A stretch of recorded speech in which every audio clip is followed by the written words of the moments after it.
ओम यथाग्निर्दाहिका शक्तिः रामकृष्णे स्थिता हिया সর্ববিদ্যাস্বরূপং তং শারদং প্রণমাম্যহম। আমরা পাঠ করব ধ্যানলোকে শ্রীমা সারদা দেবী থেকে।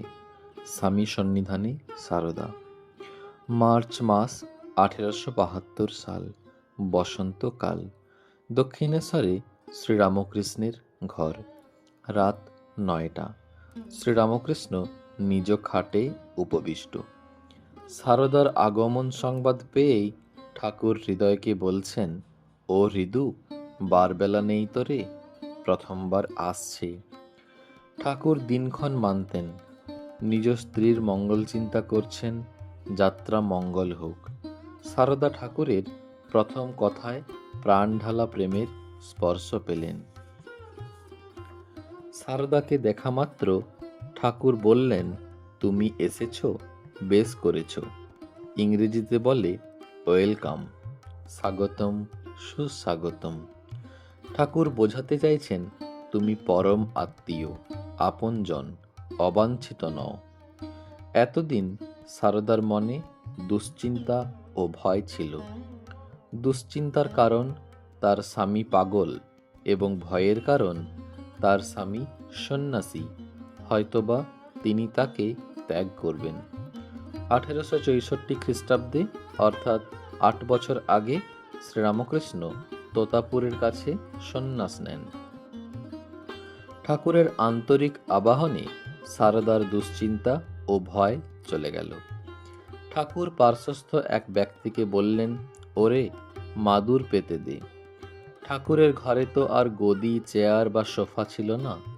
ঠাকুরকে প্রণাম করে মেঝেতে বসা মাত্র ঠাকুর যখন শুনলেন যে সারদার গায়ে জ্বর, তখনই তিনি ঔষধ ও পথ্যাদির ব্যাপারে অতিমাত্র উৎকণ্ঠিত হয়ে উঠলেন। তারপরে শখেদে বলতে লাগলেন, তুমি এতদিনে এলে, এখন কি আমার সেজবাবু আছে যে তোমার যত্ন হবে? আমার ডান হাত ভেঙে গেছে। মথুরের দেহত্যাগ হয় 16 জুলাই 1871, অর্থাৎ 8 মাস আগে। ঠাকুরের খেদোক্তি শুনে মনে হয় তিনি যেন অ্যাপোলজি চাইছেন। তিনি হয়তো মথুরের মতো সারদার সেবাযত্ন ঠিক মতো করতে পারবেন না। মথুর বেঁচে থাকলে রাজকীয়ভাবে তার সেবা করত।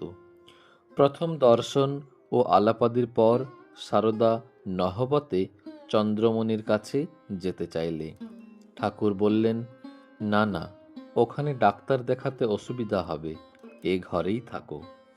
একথা শুনে সারদা আশ্বস্ত হলেন। তিনি বুঝলেন যে তার দরদি স্বামী তাকে ত্যাগ করবেন না। রাত তখন প্রায় 10টা। কালীবাড়ির খাওয়া দাওয়া শেষ। ধারে কাছে খাবারের দোকান নেই। দক্ষিণেশ্বর তো তখন একটা গ্রাম মাত্র। হৃদয় দুধামা মুড়ি এনে দিল। সারদা, তার বাবা ও সঙ্গিনী ওই মুড়ি খেলেন। তারপর গঙ্গা জল খেলেন। ঠাকুরের ঘরের মেঝেতে সারদা ও তার সঙ্গিনীর শোবার ব্যবস্থা হলো। মশারির ভিতর শায়িতা ক্লান্ত সারদার মনের অবস্থা আমরা সহজে অনুমান করতে পারি। ঠাকুরের বিষয়ে তার যে দুশ্চিন্তা, দুর্ভাবনা, ভয় ও সন্দেহ ছিল, তা নিঃশেষে বিলীন হয়ে গেল। তিনি খুশি মনে ঘুমিয়ে পড়লেন। পরের দিন ঠাকুর ডাক্তার এনে চিকিৎসা ও পথ্যের ব্যবস্থা করলেন। সারদা 3-4 দিনের মধ্যে সুস্থ হয়ে নহবতে চলে গেলেন এবং স্বামী ও শাশুড়ির সেবায় ব্যাপৃত হলেন।